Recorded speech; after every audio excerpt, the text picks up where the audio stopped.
نتعرف على تفاصيل الواقعة بشكل أكبر من الفنانة رحاب الجمل. أستاذة رحاب، مساء الخير، أهلا وسهلا بحضرتك. مساء الخير. مساء الخير، أهلا وسهلا بحضرتك. أسفين جدا لهذا الحادث المؤسف، ولكن نحيي فيك الشجاعة وتحريك هذا الملف وهذا الموقف ليكون يعني كمان عبرة، ولتتخذ الوزارة الإجراءات المناسبة لحماية بقية الأطفال. تفضلي أستاذة رحاب، احكي لنا وقائع اللي حصلت معاكي وإيه كان رد فعل المدرسة. الحمد لله طبعا ان انا باخد حقي في بلدي ده في الاول، وبعدين هقول واقع سريعا. من حوالي شهرين كان ابني تقريبا كان في اول شهر 1 يوم 2، ومن قبلها قال لي ان في مدرس جه وماما بيتصرف تصرفات كتير مش كويسه معانا، فحاولت افهم منه التفاصيل. فكانت الحاجات تبدو بالنسبه لي ممكن تعدي، ما بقول اجابه كويسه، بيبوسني في خدي، مش بقول له بيتعامل على ان انتوا اطفال، وبيحاول يعني يتودد ليكوا، الى ان حصل وقع طبعا ما كانش ينفع السكوت عليها. مش عارفه، هحاول يعني ما تجاوزش، لكن ملامسه اماكن في جسمه حساسه. نعم. بشكل قد ايه عمر ابنك استاذه رحاب؟ 15 سنه. شاب يعني. وهو هو ده حصل مع اكتر من ولد في السن ده. هو التحرش ما بيحصلش للولاد الصغيرين، يعني انا عايزه بس اوضح حاجه. ده بيحصل مع الولاد الكبار اللي في ثانوي. نعم. وبشكل يعني خاص الفصل اللي فيه ابني. نعم.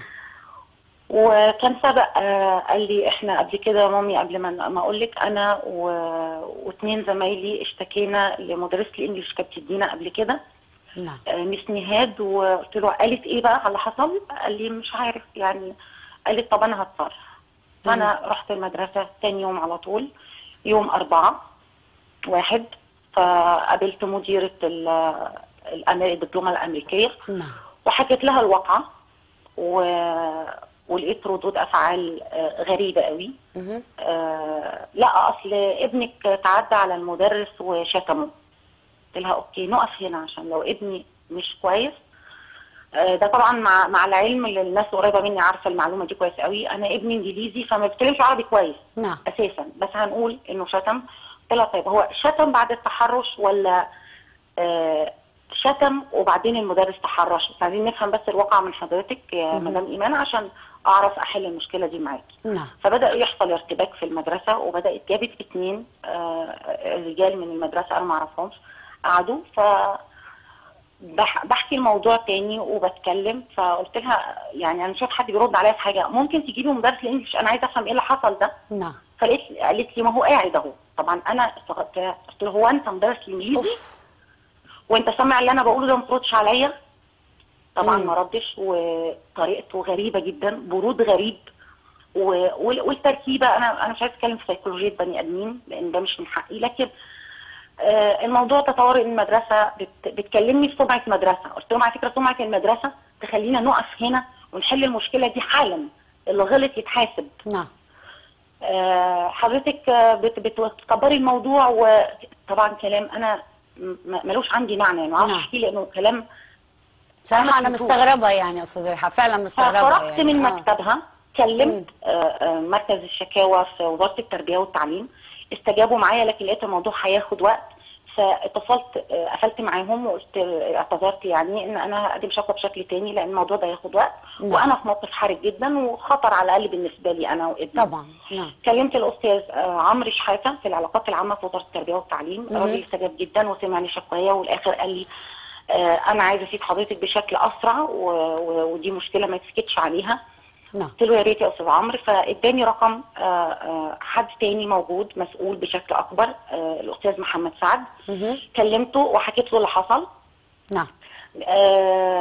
وبدا يحصل اضطهاد لابني في اثناء بعد انا مشكيت الاستاذ محمد سعد، فقال لي ان في لجنه هتنزل من الوزاره هتحقق في الواقعه دي. عدى حوالي 4-5 ايام في توتر، والامتحانات بتاعت نص سنه كانت قربت. منعت ابني من يروح المدرسه لان انا بدات يعني يبقى عندي معاناه. نعم. في المذاكره وفي المدرسه وفي الامتحانات. وطلعت حررت محضر في اسم 1 أكتوبر.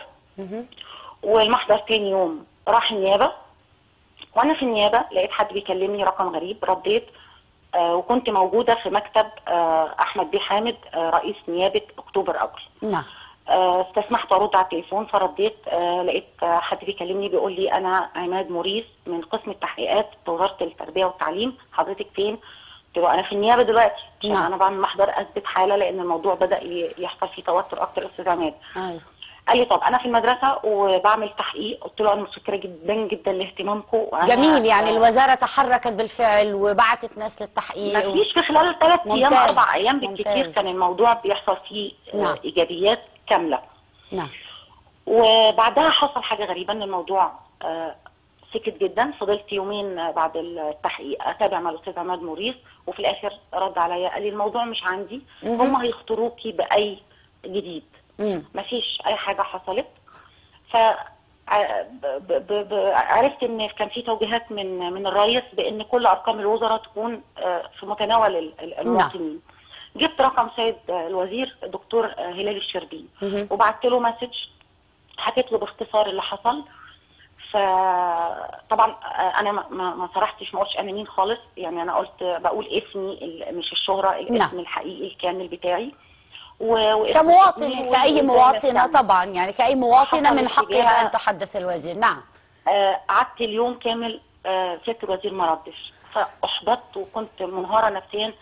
صحيت من النوم كان يوم الساعة 9 الصبح، لقيت مسج من سيادة الوزير، فبقرا لقيت الدكتور باعت لي آسف يا هانم لأني قريت المسج بتاعت حضرتك متأخر، وأرجو من سيادتك التوجه للدكتورة بسيمة كشك، هي وكيل اول وزاره وموجوده في مديريه التربيه والتعليم. نعم. بالجيزه. نعم.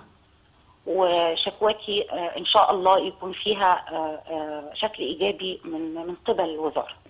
وتاكدي ان ابننا مواطن مصري وهياخد حقه. ممتاز. حسيت ان الموضوع بقى في شكل احسن كتير جدا.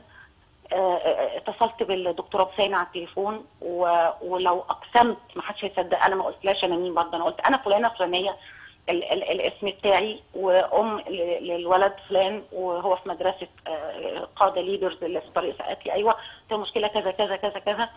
الست استجابت جدا. ازاي انت ليه سكتي كل ده؟ قلت لها لا، ما انا بلغت في الوزاره. قالت لي احنا لازم تيجي لنا الاول. نعم. عشان بس الحاجات ما تطولش يا جماعه، انتوا ما بتعرفوش الطريق نعم. الشرعي عشان تاخدوا حقكم. معلش يعني احنا بنعتذر عن التاخير في اتخاذ القرار. حلو. نعم. فإلى ما توصلوا دلوقتي يا أستاذة رحاب؟ وين وصلت القصة معاهم؟ وعندي سؤال، يعني طب أهالي الأطفال التانيين ما حدش اتحرك؟ يعني ما حاولتيش؟ لا، هم صاروا، لأن الضغط اللي حصل وخلاني قعدت ابني من المدرسة، إن لما الولاد شهدوا ضد المدرس وحكوا اللي حصل معاهم، ضغطوا عليهم في المدرسة، قالوا لهم مضوهم على ورقة، وأنا كل ده موثق ومتصور وأرفق بالشكوى بتاعتي. ضغطوا على الاولاد ومضوا ولاد قصر على ورقه انهم مسؤولين عن نفسهم لاخر العام، ويتم مذاكره الماده من قبل نفسهم، ومفيش رجوع للمدرسه. فين الاهل؟ فين الاهل في الحته دي يعني يا استاذه رحاب؟ رحنا اجتمعنا في المدرسه بسبب المشكله دي. كان يوم 10 رحنا اجتمعنا في المدرسه واعترضنا على اللي حصل. وإذ فجأة أنا ما عجبنيش شكل الحوار اللي داير في الاجتماع، لأن بيقولوا إحنا عملنا كده بس شكل سوري علشان نحاول نتحمل المدرس شوية، لأن إحنا مش هنعرف نجيب مدرس تاني، إحنا بقينا في نص السنة والامتحانات فاضل عليها أسبوعين، فإحنا صعب دلوقتي نوفر مدرس. وطبعا إحنا هنا بنتكلم على مدرسة خاصة مش مدرسة يعني. قلت لهم على فكرة إحنا لو أخترنا الوزارة يا جماعة إن إحنا محتاجين مدرس لظروف بنحمي بيها أولادنا عمرهم ما يتأخروا، مصر مليانة مدرسين مش لاقيين شغل. نعم. وبعدين احنا لو ولادنا كده كده هيذاكروا من نفسهم، يبقى ليه نحطهم في المدارس؟ طبعا يعني ليه نحطهم في المدارس؟ الافضل انه يمشي. طيب وما يبقاش الوزاره اخر خطوه مع الوزاره يا استاذه رحاب كانت ايه، وتوصلتم الى ماذا؟ اللي حصل ان لجنه من الوزاره كانت مكونه تقريبا، هو كلموني في التليفون، توجهت للمدرسه انا وابني. ده كان اليوم الاحد اللي قبل اللي فات، يعني حوالي 10 ايام واكتر. رحت انا بمنتهى الامانه والله اني اتفاجئت وجسمي قلبي دق. لقيت 12 فرد من الوزاره نازلين بيحققوا في مشكله. حلو. واقسم لك انهم اتفاجئوا ان انا صادقه انهم اتفاجئوا انها فنانه. صادقه يا استاذه. وما كانوا نازلين غير علشان ولد مصري في مشكله. انا بقول ده مش مدحا فيهم، لان انا في بعض السلبيات هقولها. لكن انا عايزه اقول لكل مواطن بجد، روحوا واشتكوا، روحوا هتاخدوا حق اولادكم، روحوا ما تخافوش، في باب مفتوح، روحوا بيستجيبوا وبيجروا ورا الحق وبيجيبوه. خاصة انه ما عرفوش انه حضرتك بابليك فيجر او انه يعني شخصية معروفة. وما شافوني اللجنة لما تقابلوا بيا. اليوم طمنتي انه تم استبعاد الاستاذ المتهم بالواقعة دي. لا انا عايزة اقول حاجة، انا اللي اتأخرت في الشكوى لاني ما كنتش عارفة الطريق. نعم. عشان اوضح. انا قلت ده في الاول يمكن. صحيح. الاستاذ هاني، الاستاذ بشير ما سمعش يمكن الموضوع ده. لا انا ما عرفتش اطرق انهي باب عشان اجيب حق ابني. ويوم ما طرقت باب الوزير تم التجاوب بسرعه. انا فكرت مش هيترد على مسج بتاعتي. تاني يوم الساعه 9 الصبح جات لي المسج من سياده الوزير الدكتور هلال، وفعلا لقيت الدكتوره بوسينه كشك عندها علم بده، هي وكيل اول وزاره التربيه والتعليم في مديريه الجيزه. وفعلا يوم تاني بعده كانت اللجنه موجوده في المدرسه.